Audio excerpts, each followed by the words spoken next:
चलिए एक बार फिर से वेन डायग्राम के बारे में बात कर लेते हैं कि वेन डायग्राम होता क्या है।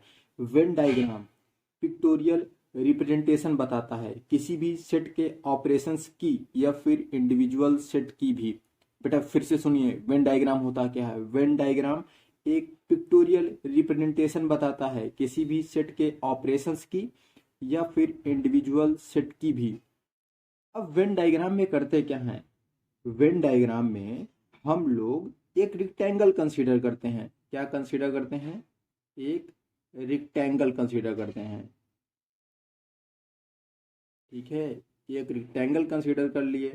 ठीक है, और इसी को मान के चलते हैं कि ये हमारा यूनिवर्सल सेट है और इसके अंदर जो हम कोई भी सेट बनाएंगे उसको नॉर्मली सर्कल से या ओवल से रिप्रेजेंट करते हैं। ठीक है, मान लीजिए ये यूनिवर्सल सेट है और इसका कोई पार्ट है, उसको हमने नाम दे दिया ये सेट ए है, तो उसको इस तरीके से रिप्रेजेंट कर सकते हैं। क्या करेंगे कि जो सेट ए है इसमें शेड कर देंगे।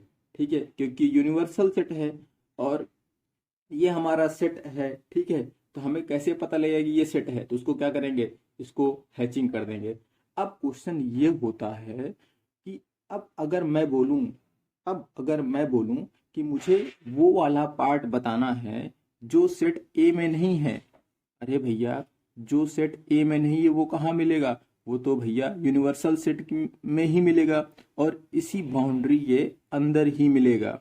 मतलब इस सर्कल के बाहर का जितना भी पोर्शन बच गया, इस सर्कल के बाहर, मतलब ये वाला पोर्शन की बात कर रहा हूं, ये वाला अंदर नहीं जाना है सर्कल के। इस सर्कल के बाहर जितना भी पोर्शन बच गया, ये क्या है हमारा, ये क्या है, ए कॉम्प्लीमेंट। ठीक है, अभी तक एक सेट की बात कर रहे थे, इस वाले सेट की। अब मान लीजिए यूनिवर्सल सेट के अंदर दो सेट आ गए, सेट ए और सेट बी। ऐसा भी हो सकता है कि उसमें कुछ एलिमेंट्स कॉमन हैं।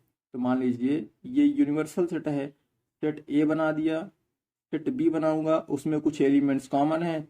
आपको पहले ही बता चुका था, थोड़ा सा हिंट दिया था पहले ही। ये सेट ए है, ये तुम्हारा सेट बी है। ठीक है, अब अगर मैं ए यूनियन बी की बात करूं तो मतलब क्या हुआ, ए और बी के सारे एलिमेंट्स को कंबाइन करना पड़ेगा।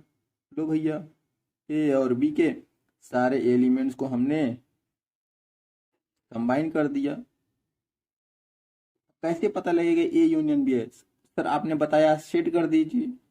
लो हमने सेट कर दिया, ए और बी के सारे एलिमेंट्स को हमने क्या कर दिया, कंबाइन कर दिया। ये आपका ए यूनियन बी बन गया। अब इसी तरीके से ए इंटरसेक्शन बी बताना है, तो हमें क्या करना पड़ेगा, ये मान ली यूनिवर्सल सेट है, ये ए है, ये बी सेट है, ए इंटरसेक्शन बी हमें बताना है। तो क्या करोगे, जो कॉमन एलिमेंट्स है उनको देख लेते हैं। तो कॉमन एलिमेंट्स में ये वाला पार्ट कॉमन आ रहा है तो इसको सेट कर दें।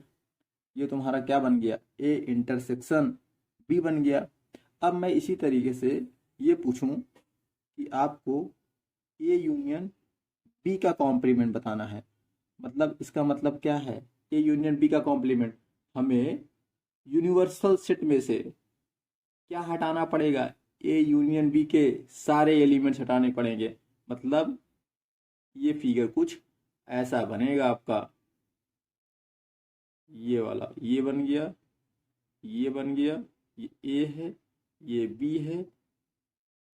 ए यूनियन बी का कॉम्प्लीमेंट बताना है, ये यूनिवर्सल सेट है, यूनिवर्सल सेट में ए यूनियन बी को हटाना है। ये ए यूनियन बी वाला पार्ट है, तो ये वाला पार्ट अपना ए इंटरसेक्शन बी वाला रहेगा।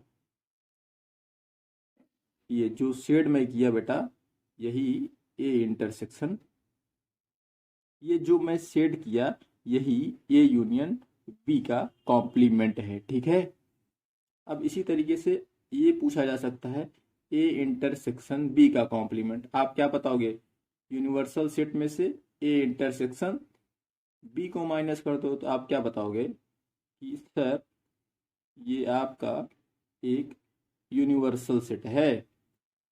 सेट ए के एलिमेंट, सेट बी के एलिमेंट, इसमें ए इंटरसेक्शन बी वाला पार्ट कौन सा था? आप बताओगे। ए इंटरसेक्शन बी वाला पार्ट ये वाला था। इसके अलावा जितने भी हैं उसको क्या कर दो, शेड कर दो। ठीक है, ये वाला, ये वाला, ये वाला, ये वाला, ये वाला, ये कौन सा पार्ट बन गया?